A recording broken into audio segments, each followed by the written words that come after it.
Hello, and welcome to our Voices of Experience this evening. It is indeed an honor to have you all here and to hear my name coming from above someplace and that music in the background. I thought maybe I was Stevie Nicks coming out to do a performance tonight, but no such luck. As you can see from our video, Daniels has students and alums and corporate partners who operate around the world. It is so important for our current students and our future leaders to have insight on issues and trends and economies that affect them in their professional and personal lives. I can't think of a job today that isn't impacted by global issues.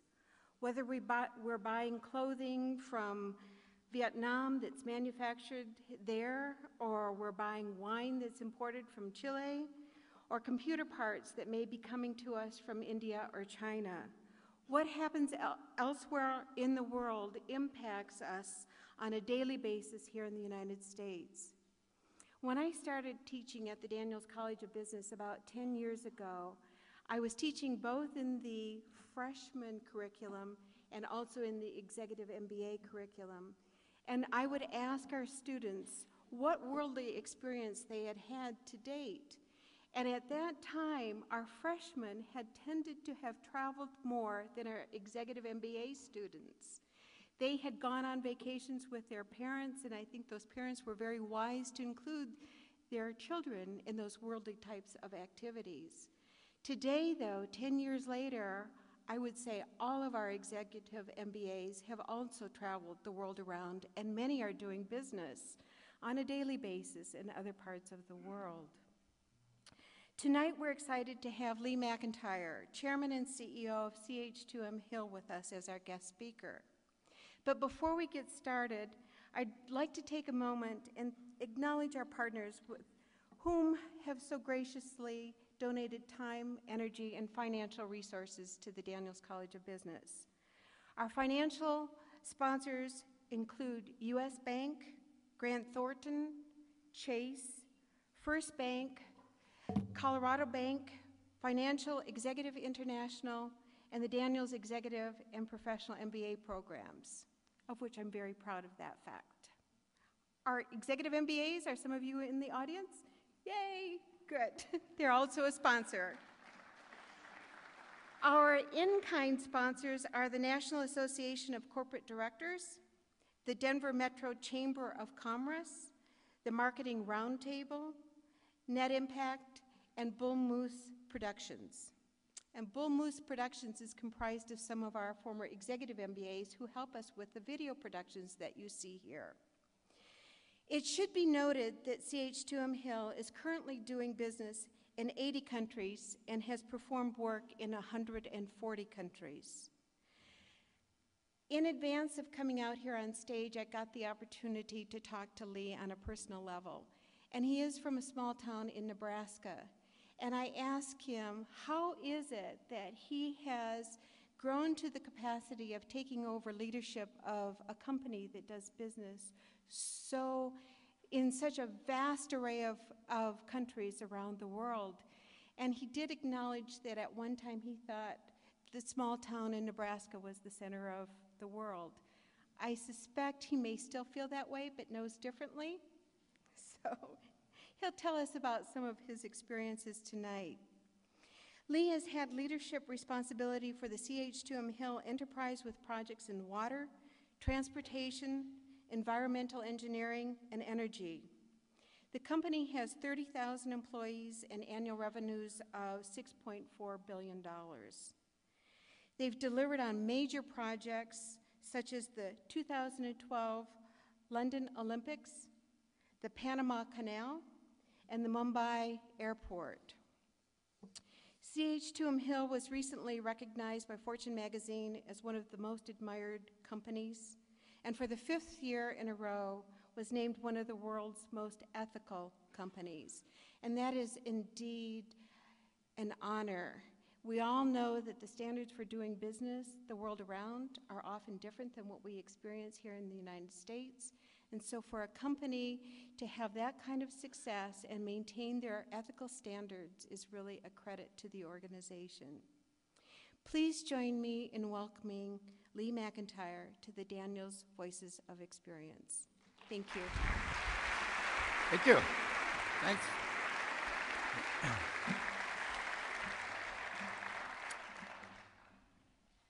This is a really nice honor to be in front of you tonight, making some new acquaintances.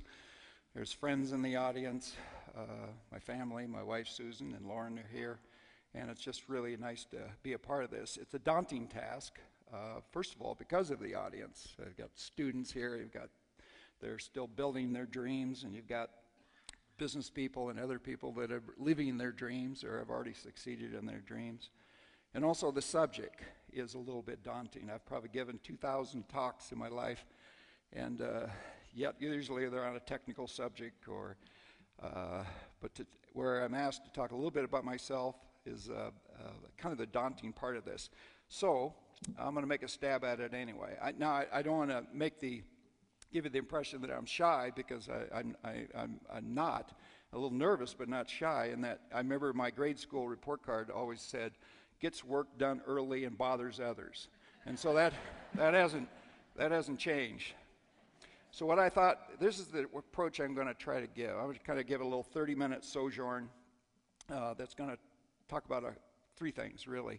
A little bit about me and what was going on over the last few decades, what was going on with CH2M HILL, who I joined 6 years ago, and a little bit about what was going on with the world that time. And hopefully, if it all comes together, we can tie it in a knot and the answer of why a boy from humble beginnings got to run this great, great enterprise that hasn't stopped yet. So we'll see how that goes. I have had a lot of interesting experiences. I'm going to tell you a couple of vignettes about these experiences as we go along. I wish we had many more hours. My friends have already heard some of the tales, so I wish we had a lot of time. But first of all, I'll tell you what I get to do now. I get to run a great company called CH2M HILL that does have, as Barbara said, Dean said, this has 31,000 folks. We're in 119 countries, trying to get into 75, because not all 119 make a buck. So we're working at it. We do incredible things. We're one of the best engineers in the world. We're kind of unique. We are unique in that we're employee-owned. To be an employee-owned firm at this size is quite unique. We haven't found too many like it. So hanging on to that is quite a challenge, but we like it, and we're going to keep going. So we're very proud. Let me give you an example of a few projects we do. There's just a handful. Close at home is the Colorado River Project, where the client is 7 states that draw water out of the Colorado River. And you'll remember in high school when you studied the great rivers of the world. Well, some of those great rivers don't reach the ocean anymore, and the Colorado River is one of those.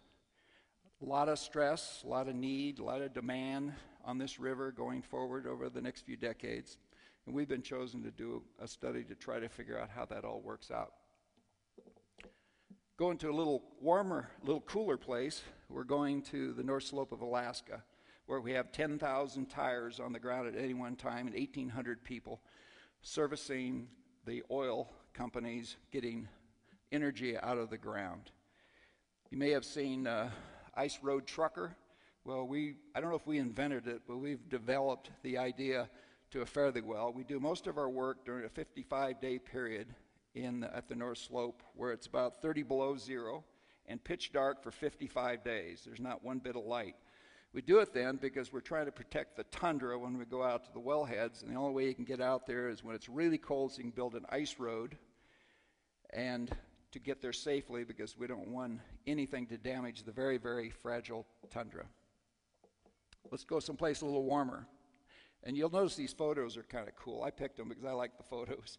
This is the Shah Gas project in Abu Dhabi. And those dunes have been around a long time. I think it's a fabulous, for an engineer to have that equipment running up and down those dunes. I don't actually know if they're doing anything productive, but so we may have caught them screwing off. But this is an incredible photo and this is a gas program for Abu Dhabi. Panama Canal, you've heard of the original Panama Canal. It's been about 100 years now since that was built by the Corps of Engineers, finished in 1914. Amazing program. Our job right now is to build off the upper left there. You can see where we're building an expansion. It's a third lane. It's about double the width of the existing lanes. And it's to take the massive Panamax ships, mostly coming from China, that have 14,000 containers per ship, and to get them through that canal. Very exciting program, important to the world. It changed the world when it was built. This will have an impact on trade also. Mostly cargo coming from Asia, going to Southeast United States, Europe, and the Middle East. This is one of my favorite photos. This is, I call this, we're in the thick of it. There we are with a tunnel boring machine, test machine, because we're going to build 30 miles of tunnel that's 10 meters in diameter under the Thames, going by that beautiful picture of the Parliament, to be a combined sewer outfall program. And so this is, if you're a tunneling, have any interest in tunneling, this is pretty exciting. In London, we have enough projects in London where one time, I think 2 years from now, we'll have 12 tunnel boring machines on our projects under London, scooping out tunnels everywhere from 7 meters to 10 meters in diameter. A couple of them go right under Big Ben, and if that tilts, I have to resign, and I won't be invited again. The Olympics, we're proud of the Olympics. This was finished last summer. We're still working on the demobilization of the Olympics in London. This is a job we brought in over $500 million under budget and ahead of schedule, which is kind of unheard of in a giant municipal project where it's about $14 billion.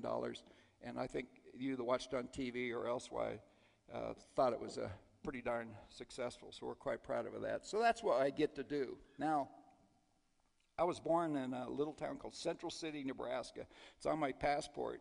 When I go into a country, they always doubt it. They always go, no, what was the real name of the real town? And no, it's Central City, Nebraska. So I've been living with that for a while. I was born to a father who was a war hero and a pipe fitter and a boilermaker and a mother who was a teacher. I was a ditch digger myself when I was 11. I did read a lot. Even though I thought Nebraska was the center of the world, I read a lot and had adventure in my mind. I read way too much Hemingway, way too much Fitzgerald. Travel books were what I lived by. I always wanted to go to Timbuktu and Khartoum and the Khyber Pass and Guayaquil and Ulaanbaatar. That was my dream. I wanted to see those places. I've been to all but one. I went to engineering school in Nebraska. I've had a hobby for a long time, and I've probably asked a few of the people in the room here, successful people, that I always ask, what was your break? Where did you get a break? And they all clicked to it right away. First of all, they like talking about themselves. Secondly, they all had a break, and it was, interestingly enough, always in their late 20s, early 30s when they had a break. And it was usually about they lucked out and got a great job, or somebody noticed them working hard and doing a good job, and they filled in need. It was a good break. In fact, I have one story about a developer. I talked to a multi-billionaire developer, and I asked him what was his break. And he said, well, this is kind of interesting. He was a young guy just out of the Army. He was Jewish, couldn't join the right clubs in the city that he was working in. He was trying to figure out how to make his way. And he noticed there was a large engineering firm in this city that was hiring thousands of people. Their buildings were on the north side of the tracks, the wonderful side of the tracks. On the other side of the tracks there were a lot of winos and decrepit buildings. There were 10 city blocks for sale. So he wrote a letter to the owner of the engineering company and said, why don't we buy those 10 city blocks? You move your offices over to that side. You'll change the neighborhood, and then you can do a real estate play and make money on the real estate. He got a call back. So he went in to talk to the guy, and the guy said, I do want you to do that, but I don't want my executives bothered by it, so I want you to take 1/10 of the action. And the guy said, well, I don't have any money. And he said, well, go down to the bank, and the papers are ready for you. You just sign it, and you've got the action, and you control it. And I said, how'd you feel? He said, are you kidding? I own one city block in a major city. How do you think I felt? Now to this day, that firm owns those buildings, and the engineering company rents from them. But it's a great story about a break. But it was a break where he sought out an opportunity, and where he then knew and then could play it out too with great fundamentals. So what was my big break? Well, I was in the mid-20s. I just got off the plane in Saudi Arabia for my new job as an engineer. I was met on the ramp.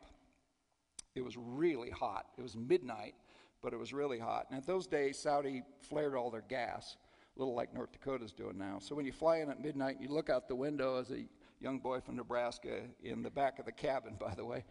I looked out, and it looked like hell down there. So there were just fires everywhere. And so I've already sensitized, and I got off the plane, lot jet lag, got off, and the guy met me at the ramp and said, have you ever been a fireman, Mr. McIntyre? I said, no. And he said, you are one now. And he pointed over on the horizon, and what I call a refinery. It was a big routing station with all 8 pipelines from Saudi Arabia went through there. It was on fire, and the fire was to the stratosphere. So we got in a van, didn't go through customs, raced in there, and I lived the next 30 days inside the fire zone.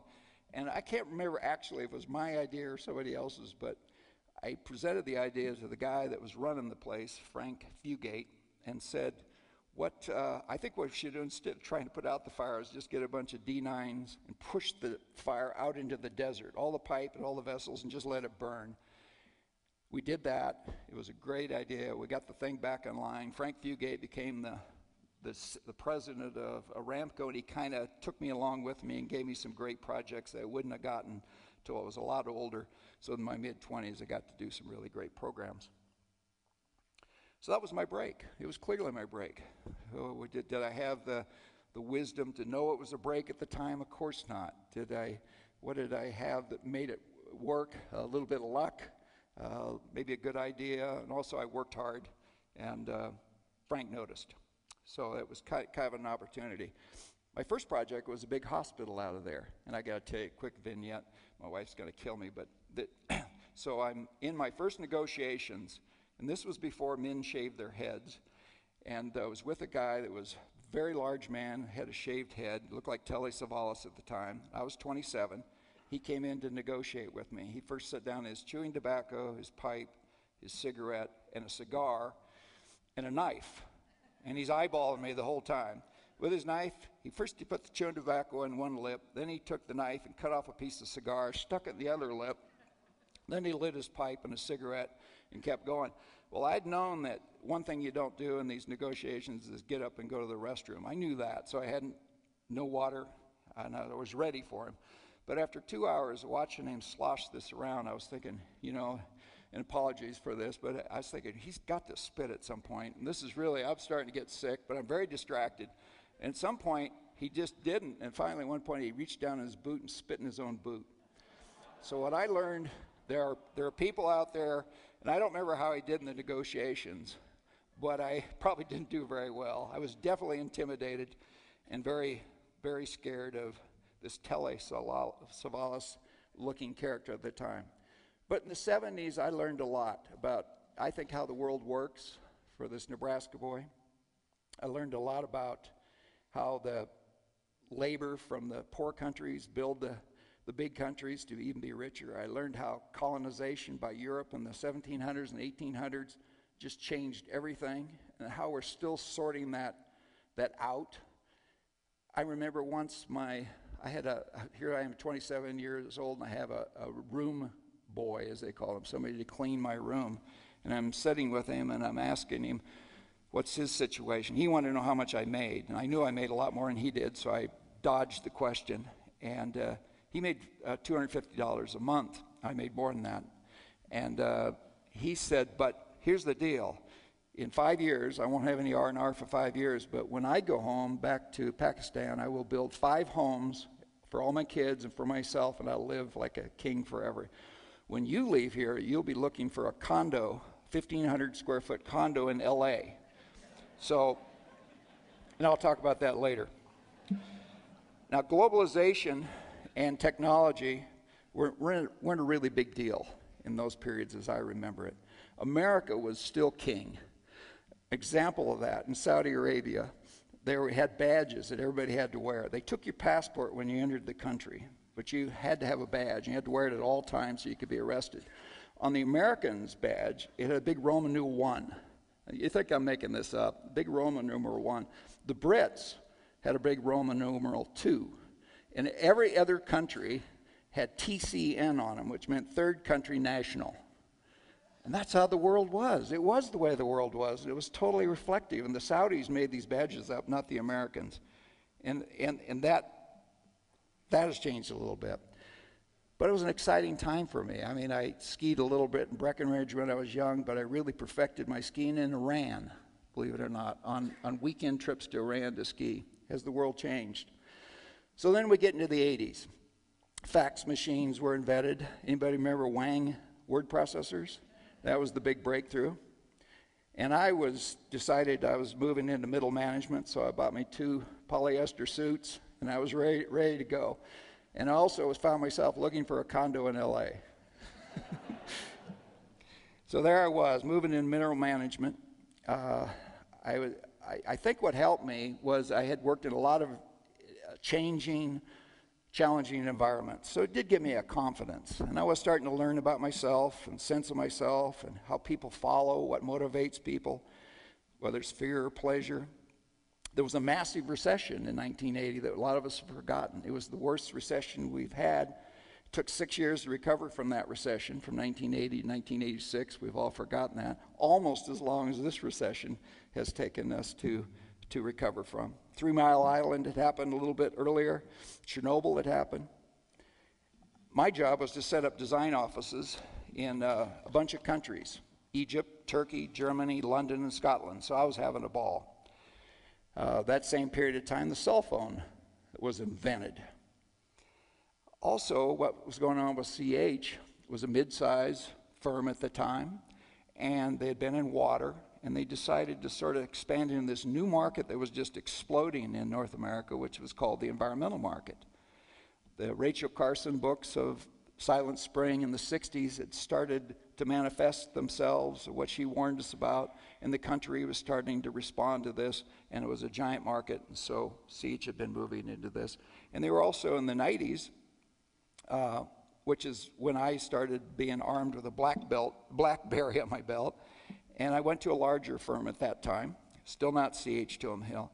And CH at that time was gearing up to do one of the most important projects of their history and their life, which was Rocky Flats. This was a big program management job. They were fighting a little bit above their weight, but they won it, and you know the history. And that changed the history and the direction of the CH2M HILL River for a long time.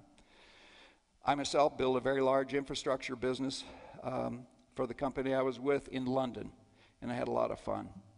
Now the wall fell down, in the Iron Curtain had fallen down early in that period too, and that changed everything. I remember meeting with the Russians almost the day after it fell in London. We had to meet in London because they couldn't get a passport to the U.S. What it was about was a fella in my company had the notion that we ought to get rid of their chemical weapons, their biological weapons, and their nuclear weapons. Let's pay them to get rid of them before they get into the hands of the bad guys. I also remember their situation. I remember the hotel bill was 750 pounds for the 3 of them for 3 nights, but also the minibar bill was the same because they were so excited so they would empty it and then they'd call down and have it refilled 4 or 5 times a day. And I just remember the quote from one of the fellas. He said, "With whiskey, with chocolate, and legs hosiery, we will have a big party and everybody will come." I never got invited, but I bet they had a big party. But we did cut that deal, and the U.S. put in a program to spend billions to get rid of the enemy's weapons, which was a pretty successful program. It still goes on today. CH2M HILL has projects on that program at the time, and I got to be right there at the whole beginning, the whole idea of that. Capitalism also broke down after the wall, broke out all over the world, and democracy broke out all over the world. So you could start seeing these tentacles of globalization really starting to happen at that point in time. So 2000, what you saw was China just starting to, everybody noticed how it was accelerating like a house on fire. The tech bubble burst in 2000. Some of us remember that. And then, of course, a little bit later, we had 9/11, which changed us and the world forever and ever.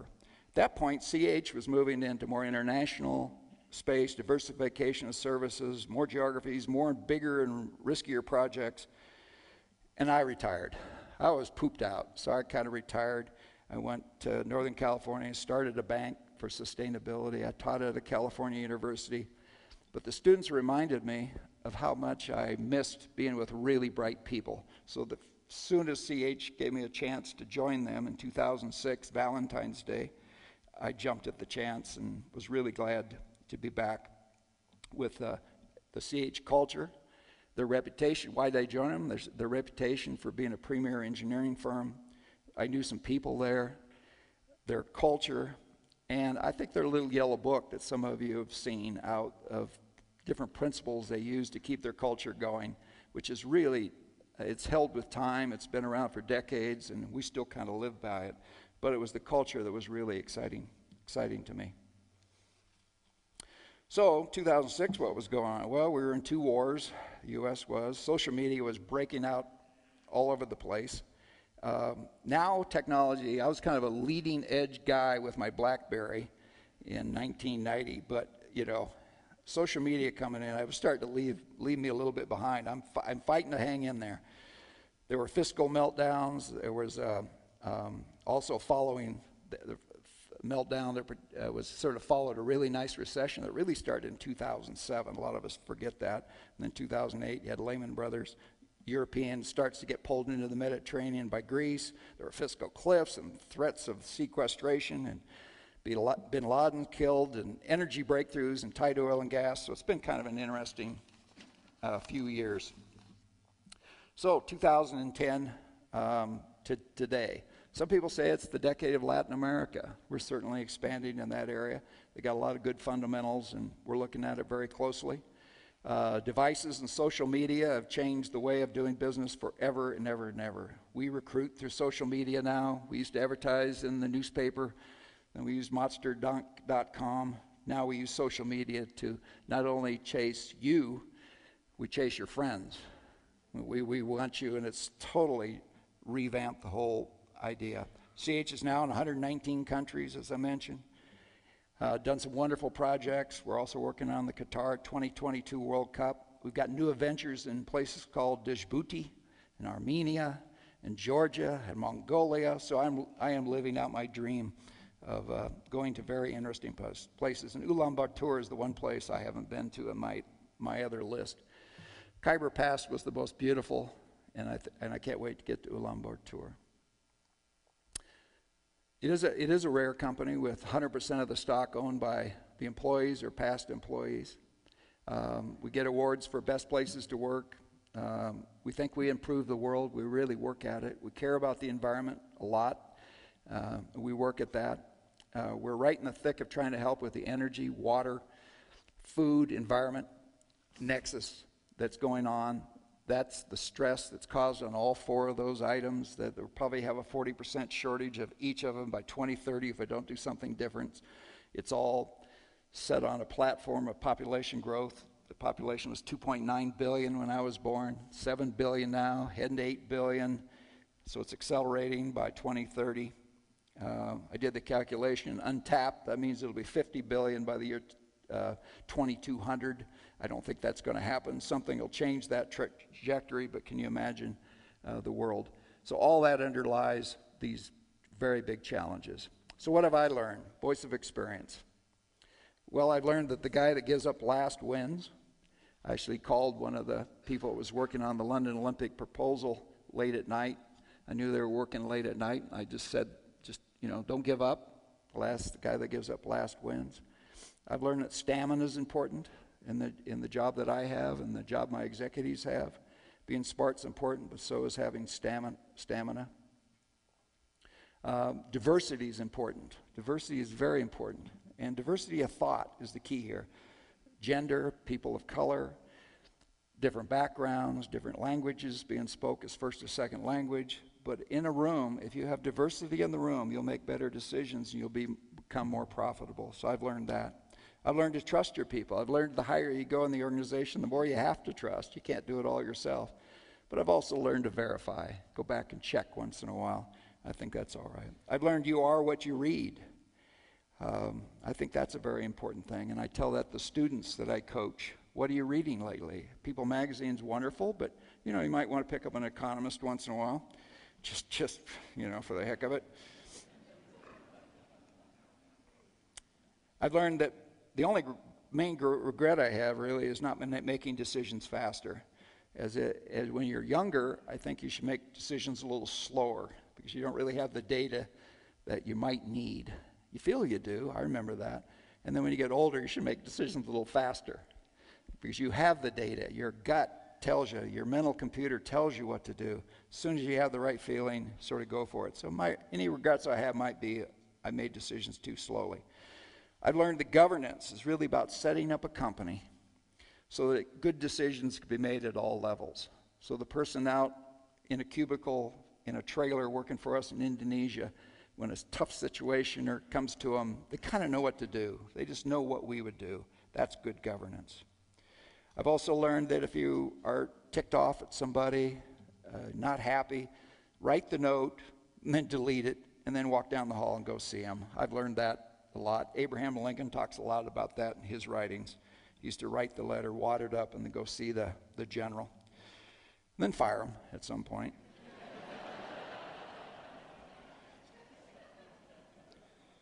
Probably your biggest impact you can have in the world is really your own integrity. I've learned that. You influence people. You may influence 2 people, 10 people, 1,000, 100, but you operating with integrity. Everybody's watching. And that's the lasting legacy for all of us in this room, is just operating with integrity. I've learned a lot about people. I've learned they're motivated by fear and pleasure. Not much else. If you can tap into that, hopefully a nice mix of it, you can get things done. When I go into a negotiation, I always think, okay, what are they afraid of and what is going to please them? And if I can kind of make that all kind of work, a lot of times you do better on, but you think about it. Why do you stop at a stop sign? Probably fear. Why do you stop it? Why do you get an ice cream cone? Probably pleasure. You only do things for those couple of reasons. I've learned that. I've learned to try to think bigger. Your people can handle it. Ask more of your people. They can handle it. Only regrets I have is maybe not demanding enough. And common sense, my father used to say, how come you get to be the boss? I do remember the first time I got a bonus, the boss said, Lee, you don't seem very smart and you don't work very hard, but every year you're incredibly lucky. and he threw this little bonus across the table from me, and it fell on the floor as a shot across his shiny, clean desk. And in 6 months, I had his job. The other thing I've learned is I was trained as an engineer, a lot of mathematics, a few other things, but all I do today, and you will too in your jobs in middle management, senior management, whatever you're doing, your leadership roles with NGOs or charities or organizations or universities, what do you do? All day long I read, I write, I talk, and I listen. That's all I do. And so I wished I had more appreciation really for the classics. I wished I knew more about the basic philosophies. I wished I knew more about history and geography and politics and human nature and psychology and accounting and taxes. I wished I knew all those things more, but you do the best you can, because really when you think about it, all you're doing is listening and communicating. In our business, we're in the people business and we're in a risk business. We got 11,000 projects today. On average, they'll all be finished in 18 months. So in 18 months, we'll have another 12,000 projects on. So we've got talented people who are trying to motivate and retain, yet we got to shift all of them from those 11,000 projects over the next 18 months to the other 11,000 and win them. We have to win $200 million worth of work every week. Payroll now hit $1 million an hour, and I'm still sleeping, which is really, really great. So how do you do that? And how do you keep your culture? As we expand, we had a wonderful culture where we're 1,000 people. Everybody knew the CEO. It was a family. We'd like to keep that family feeling, because we progressed towards 50,000 people with people in 100 countries. How do we hang on to that culture? That's my greatest challenge.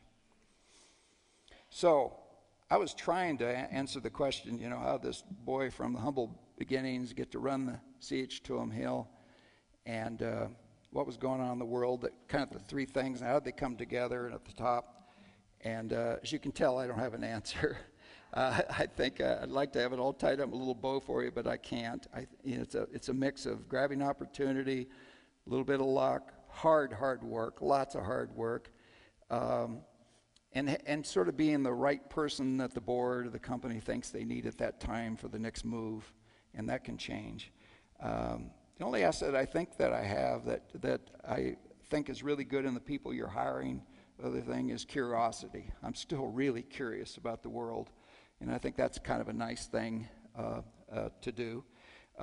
Rockefeller said it, really put it together. He said, you should go to be successful, you should go to a really great school like DU. Whatever job you get out, when you get out of school, work really hard at it, and then discover oil.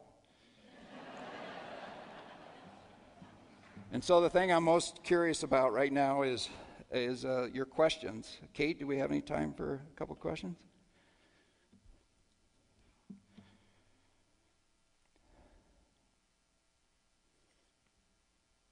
I dare you to ask a hard one.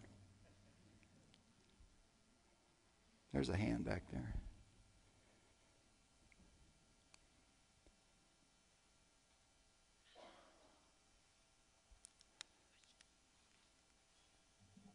There's one there too. You know what I'm going to do when I retire? I'm going to invent a microphone that works. How many times have you seen a powerful president of the United States or somebody? They got a microphone, and they go, "Is this on?" Right?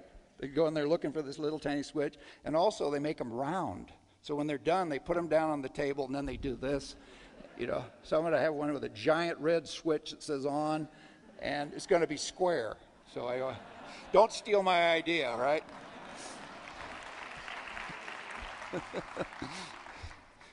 I thought I was practicing for the marathon here. When we start out when we're young, everything's kind of black and white. And then as we progress up the ladder, things become kind of shades of gray. Yeah, boy. And then what was the question I have? What was your most ethical challenge?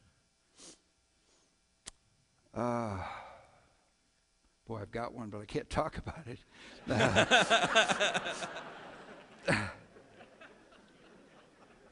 It's okay. Nobody's listening. Yeah. This is all between us, right? One time we were bidding a job, and we were about to win it. It was a mega job, and you're gonna find this is an interesting story. So I woke up in the morning. Somebody called me at 4 in the morning, and I just thought of another one. But at 4 in the morning, and they said, look in the newspaper. In the newspaper in that town, one of our employees, it was another company I was with, and been arrested for pornography. And so and we were about to get awarded that job, but I thought in that small town now that job is gone. So the lawyers were in there, and they were explaining to me. And first of all, it's interesting, and the reason he was in Tennessee where this happened, it's not illegal. But what was illegal is he had been participating with a minor in this thing, and so they got arrested. And so I said, well, fire the guy. Well, you can't because he didn't do it on a company computer and anything else. And I said, hey, here in the manual it says if you embarrass us or anything else, you're gone. So that's my reason. Let's just do it. And the reason for it was because in this small town in Tennessee, I was worried the father of the victim, if you will, would come in with a shotgun, because that's what they do in that neighborhood, and he would take out innocent employees. And so I said, so we want him out of here, so we're gone. So then the police, for some reason, even though it was a date on the photo of when this all happened, couldn't figure out if she was a minor or not at the time. So I was dealing with Barney Fife, and so the lawyers said, so you can't, you have to rescind and I said, I don't think so. And so I did it because I didn't think, even though it was not my job to decide what the law was, but it was my job to protect the company from embarrassment of somebody doing something that was obviously wrong and against the law, even in that state. And so I made the call. They said, well, he threatened things, and so that was one. But I've had others too, where mainly what I do is I get together a group of people, and I say, what do you think we ought to do? Managers, and I try to get a diverse group. And what should we do? What do you think? And then we make it as a group, and we always come up with the right answer. And it's I think in all ethical questions, it's always good to go on think the long term impact of what you're doing. I don't know if that answered your question. I thought it was a great answer to some question. I just don't know if it was yours. Okay, next we'll go up there. Oh. Yeah, I know. Next. I have a question about, hello? Up here. I'm feeling shy, so I'm going to sit back down. So you had you had mentioned integrity. Yeah. And I think oftentimes I've heard that there's a price for everything, possibly including integrity. Can you talk about maybe a time where your integrity was challenged, and like particularly maybe in a big business deal, and how you handled that situation?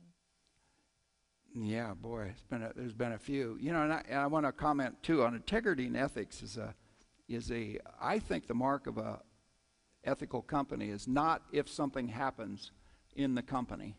Jack Welch used to say when they asked him what he worried about most, he said he worried about some dummy in the company screwing up someplace while he was asleep, and then it would embarrass the company and hurt their brand and hurt their business. So the mark of an ethical company is how you deal with an ethical problem when it pops up in your company, not the fact that it never does. If you think about it, when you have a town of 31,000 people, you have places to incarcerate people. You have so in any big organization, you could have mess ups. So it's how you deal with it. First of all, I've had several challenges with integrity. I think what you always do is that in the little yellow book we have, it's always, would you like to good test is, would you like to see it in the newspaper tomorrow? That's always a really good guide.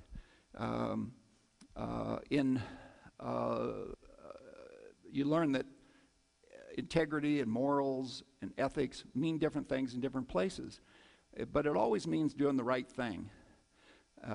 In the great books, the Quran, the Bible, the Talmud, and others, there's an old story in the Old Testament, and talks about, they're trying to describe ethics.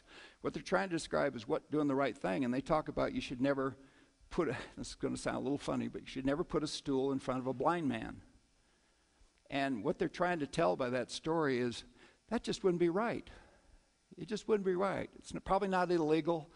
It's probably no penalty for it. It's probably maybe even funny at some point, but it's not right.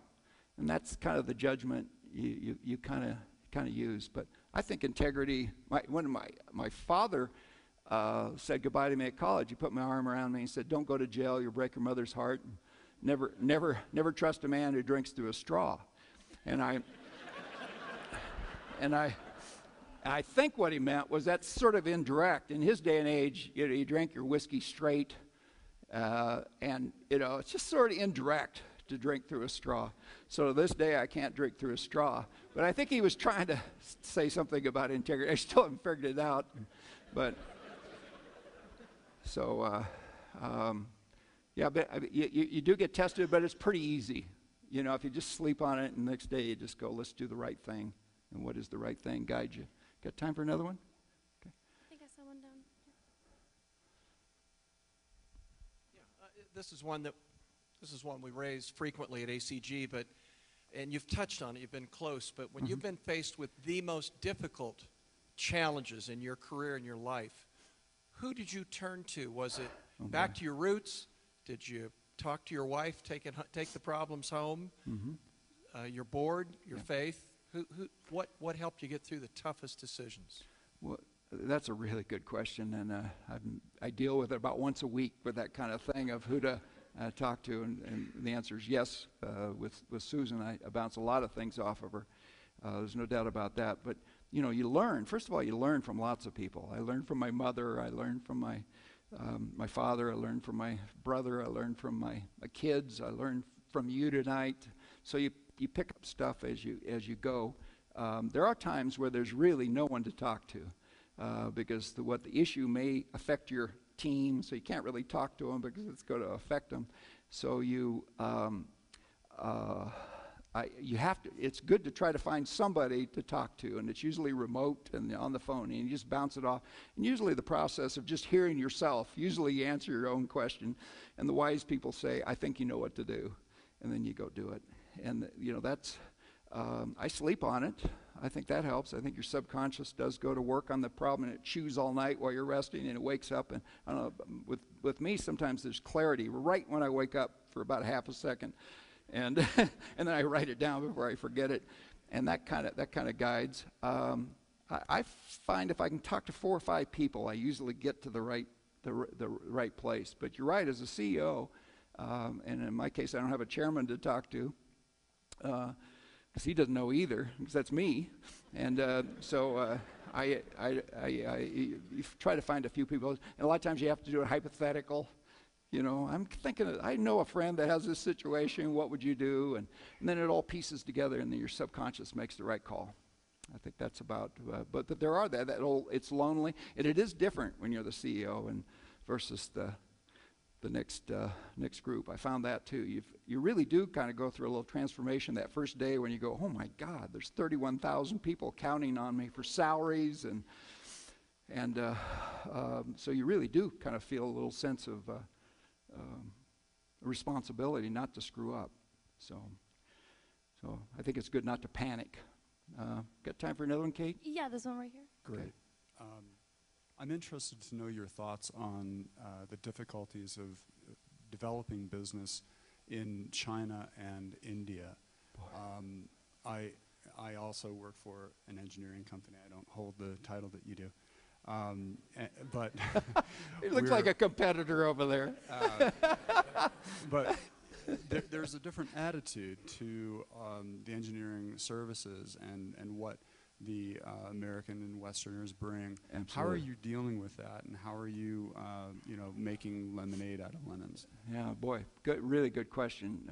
China, massive market.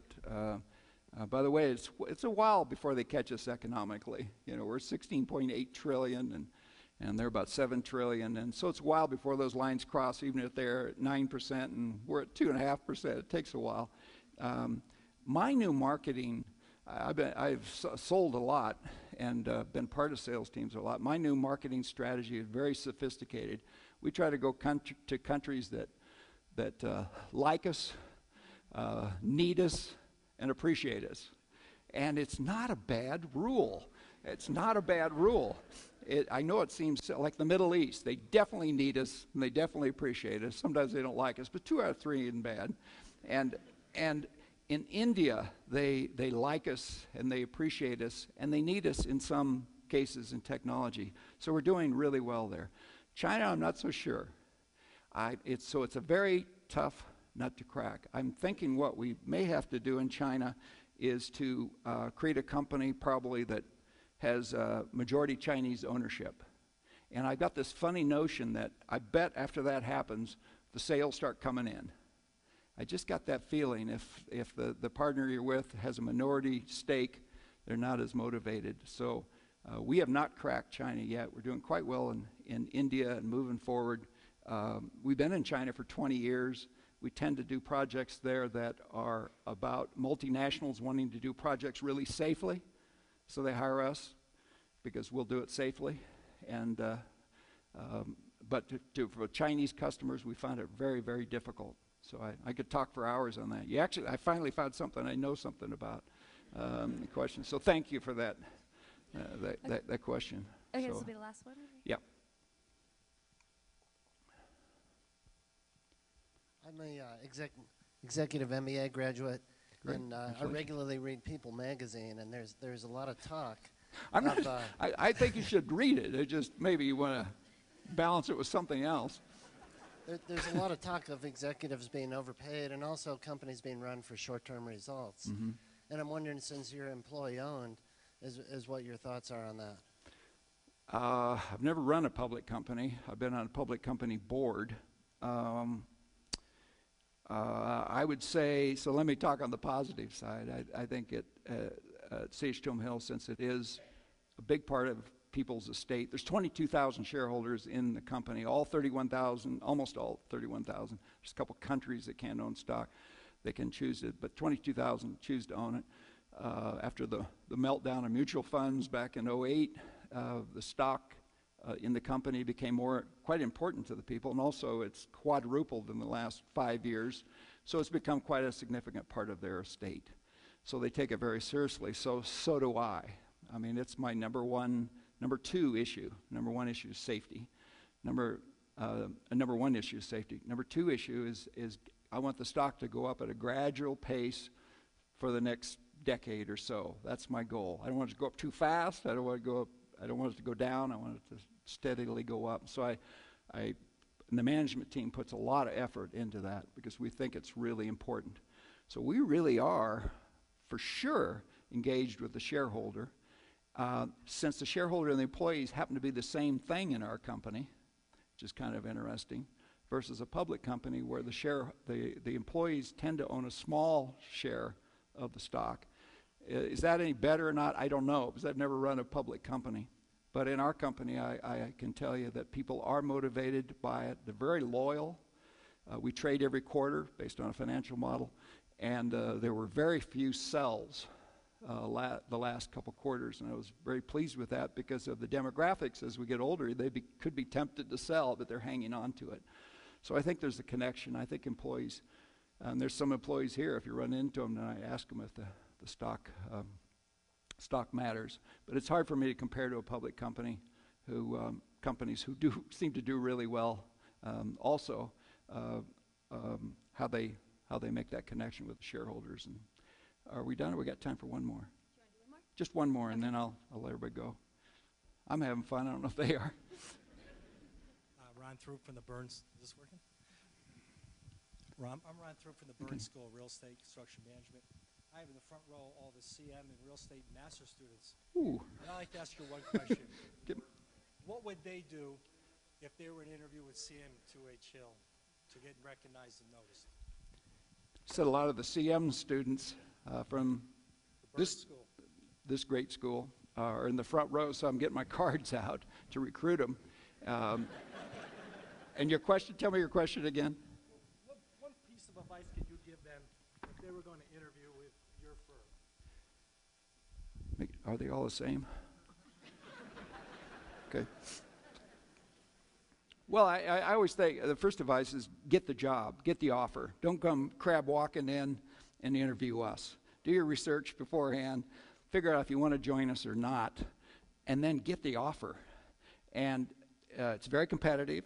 And so I've found through the years, if there's 4 or 5 candidates and you're trying to decide what you tend to do, and they're all good, how do you make a difference? First of all, don't give them any excuse to eliminate you, because they want an excuse.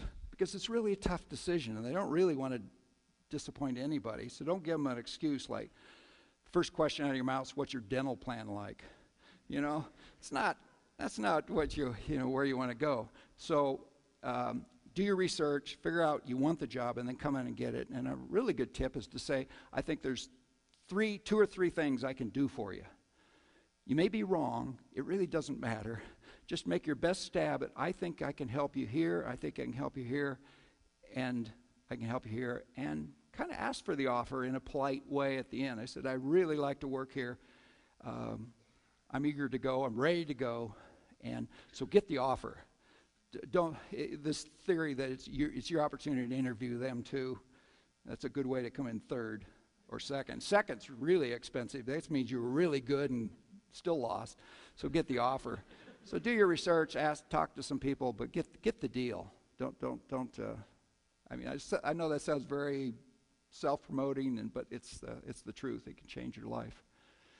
You can always turn it down, but get the offer, right?